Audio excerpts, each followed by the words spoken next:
Okay, this is part two. You've stared at these notes already for a few minutes, so I'll get right into it. When Moses talks to God, through this, we get a picture of Jesus working on behalf of Christians. Okay, when you see a hero figure in an Old Testament narrative, a lot of times we call these guys types and shadows of Christ. Now, they need to actually do something like Jesus does. Gideon, for example, in Judges, I don't see a lot of things where he is a type and shadow of Christ. He's a hero in his story, but in the case of some of these players in Old Testament stories, they're kind of dorks or failures. Gideon is not somebody to be emulated. He would not be a type and shadow because he doesn't do a whole lot of stuff that Jesus does. He delivers Israel's people. God uses them. That's more of a story of God's faithfulness over disobedient people.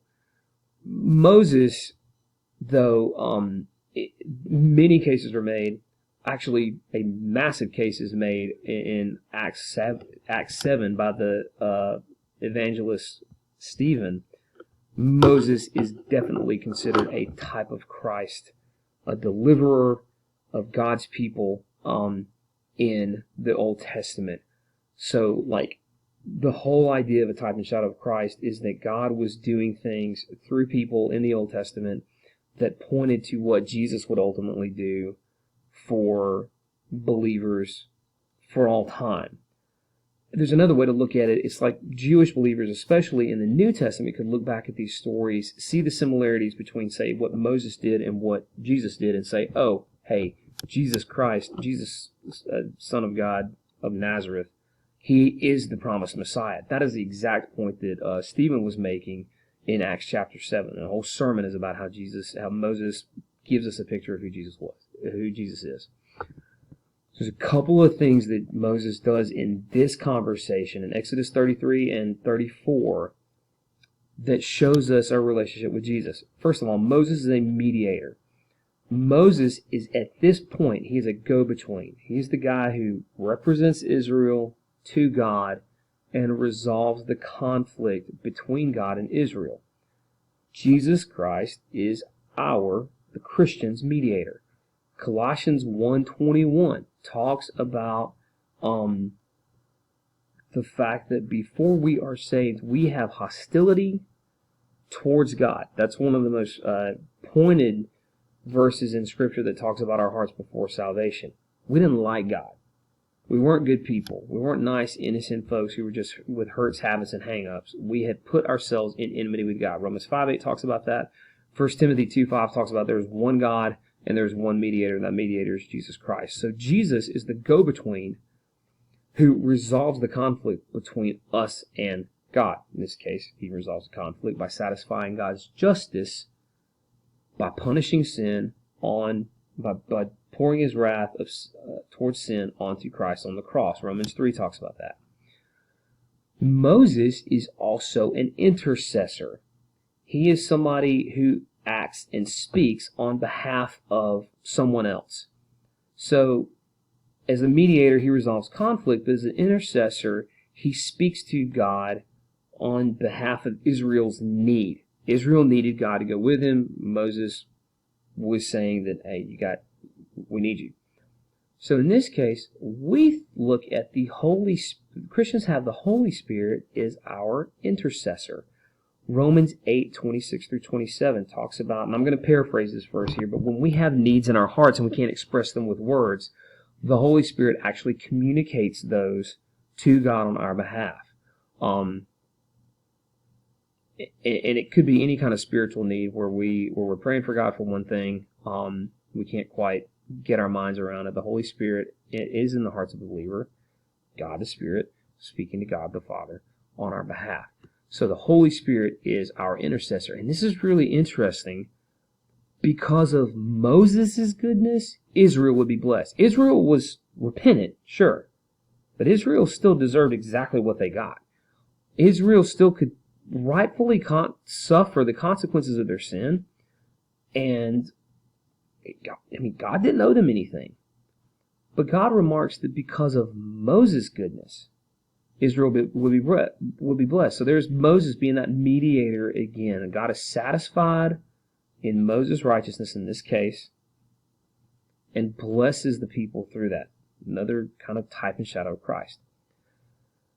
So, in turn, Moses says, show me your glory. God says, I will show you my goodness. You can't see all of my glory. He's explained that already. Man can't look at God and live.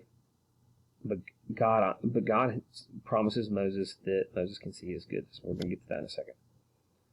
And God also, out of his mercy, because of Moses' goodness, because Moses is interceding for Israel, because Moses is the mediator for Israel, God gives Israel his word on the stone tablets again. Remember when we talked about the initial gift of the Ten Commandments? Is God had given his law and revealed his will to the people. They didn't have to guess on it. Talk to people who aren't solid in their faith. We live in a very secular, spiritual society. They go through their lives like, what does God want from us to do? And that's the word is tumultuous, but very struggling way to live. God was being clear in his instructions to Israel, and by giving Israel back, basically the Ten Commandments and the rest of the law, he was showing them, he was communicating with them again. He was opening his word up to them. They didn't have to wander around in the darkness. All right, last slide, and we're going to try to, you already know that this is all God's goodness. I'm going to drop the camera here a little bit. So, last part. So, in response to Moses requesting a look at the glory of God, God fairly says, Moses, I'm going to give you a partial revelation of my glory. You can't handle the whole thing. Moses is immortal. God's full glory would have killed him. So God allows Moses to hear God's name, and God allows Moses to hear about God's goodness. So he says his name, the Lord, full of mercy and gracious and compassionate. He also talks about the fact that he will not withhold judgment from those who deserve it. But Moses hears God's name. He hears about God's goodness. He hears about the fact that God will have mercy on whom he will have mercy and compassion on whom he will have compassion. So he gets God's name. He gets God's goodness. He gets God's sovereignty. God demonstrates his goodness by forgiving Israel. God demonstrates his goodness by renewing his covenant with Israel. And God reveals that he is jealous for his people. That's the Elkanah. We talked about that. I think I misspelled it right here, so double check. But this is Elkanah. This is the God who is jealous. Remember, we talked about it's good for God to be jealous because we rightfully belong to him. He can be jealous over his people. He is not forbidden from that passionate emotion directed towards us, and he has a right to it because he is God. He's not sinning. And he tells his people, because I'm jealous of you, when you go into the promised land, you have to run the Canaanites out. A lot of people say that the Israelites would just run around killing people at the will of God. His command is not for them to kill the Canaanites. His command is not for them to enslave the Canaanites. Now, the Canaanites and other groups, we've already seen this kind of worked out. The Amalekites have done it already. They're going to attack Israel. There's going to be plenty of groups that attack Israel and betray Israel. But God didn't want Israel to necessarily go out and just go through and ransack and murder groups of people. And this will be echoed in Judges. Go to the promised land. Get these folks out. Don't kill them. Don't enslave them. Don't make treaties or partnerships with them because they belong to foreign gods. We don't want to mix cultures. We don't want to mix business. You are set apart for me and me alone. You are not set apart for them. You're not to receive their idols. And we're going to you find out when you get, especially into the book of Judges,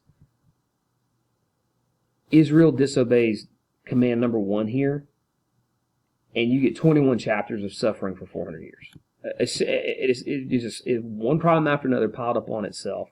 And even though you have some interesting characters like Samson, Deborah, Gideon, Ehud, guys like that, very interesting stories in Judges. It is a very tragic, very sinful time. And it was all because Israel didn't drive out the Canaanites. They took people as slaves. They let people camp near them. They made partnerships with them, and they took on their idols. And it was a disastrous half millennium almost of Israel absolutely not doing what they were told to do. And then the last part of this story, this actually concludes in Exodus 34. Moses returns to the camp, and Israel is immediately afraid of him. Why? Moses finds out, because he's been in the presence of God. His face is shining. And so what Moses does is he presents himself and presents the words of God to the people, and he covers up his face. Now, 2 Corinthians 3 clarifies it. Moses covered his face, yes, because the brightness of the glory scared the people, but it's also because the glory was fading. Moses was still a mortal who had not seen God fully. Just a taste of God was enough to give Moses a blinding glory. But that glory was actually going to go away. And this ties into your writing assignment. It talks about the glory of the law fading. But Paul talks about in 2 Corinthians 3, I think 7 through 18, we will one day see God with an unveiled face. We won't have to hide ourselves from his glory. And the glory of the Lord that is won for us through the saving work of Jesus Christ will go from glory to glory. Not glory to fading. Not glory, the big fancy word is entropy, as everything kind of gets worse as it goes. But the glory of God in our salvation will be eternal. That's what eternal life is. That's a part of eternal life. And one day we will have an unveiled face. So we look forward to that. So we're at the end, All God's Goodness. Quiz is on Thursday, which for most of you guys is going to be tomorrow.